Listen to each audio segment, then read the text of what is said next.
few believed that 3 years on, we will still be discussing this war, regardless of how people assumed the war would end. Nobody assumed that it would take 3 years. But then few people believed that 3 years on, we will be in the position where the President of the United States refuses to blame Russia for the invasion and suggests that perhaps Ukraine was responsible for the current war. The situation is clearly the least predictable it has been in the last 3 years.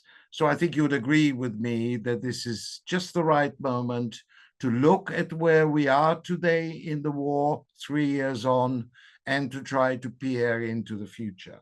So the Russia-Ukraine war continues to show what we'd regard as an evolution in tactics and capabilities as both sides adapt to the other and then react to those adaptations. And as a broad generalization, each year has been slightly different to the last. So we think we are now in a heavily attritional phase of the war, with each side essentially focused on inflicting damage rather than necessarily attempting a major breakthrough.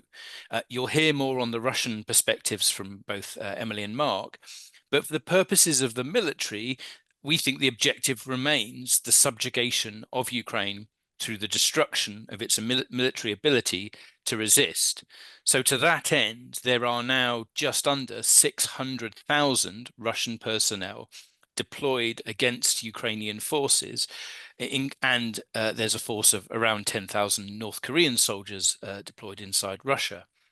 Russian forces control just under 20% of Ukraine's territory, and the main effort of Russian forces is focused in Donetsk and Luhansk, although they're also operating around or trying to fix Ukrainian forces in Kherson and Zaporizhia oblasts, both formerly annexed along with the Donbass, and pressing in Kharkiv.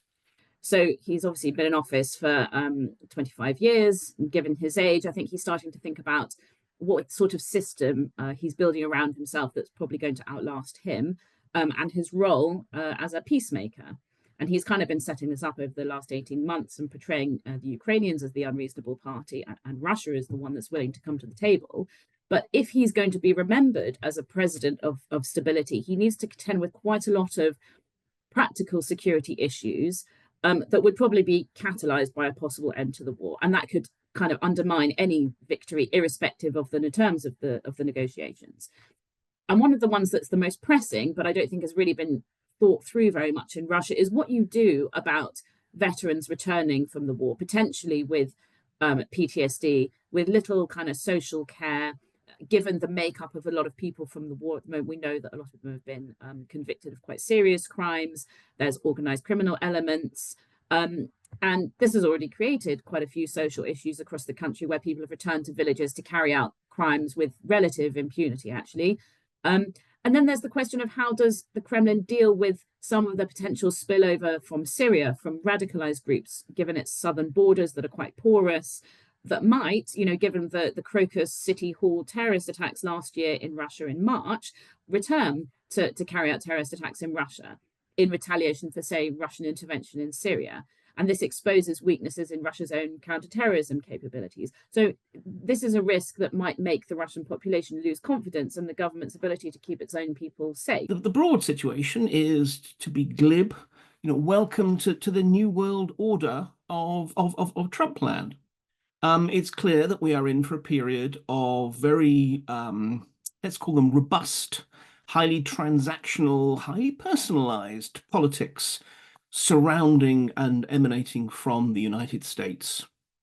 And when it comes to Ukraine, obviously there's the usual lurid speculations about compromat and the like. Personally, I essentially discount them. I think that what we're really seeing is an American president who thinks that the war is essentially not going to be won in any sort of meaningful sense. We're not going to see a sudden sort of Ukrainian pushback to retake the occupied territories on any major scale or similar. He thinks it's a war that doesn't really affect the United States. And therefore he wants to clear it away. He wants to deal with it as quickly as possible and on terms that are as advantageous to the United States as possible.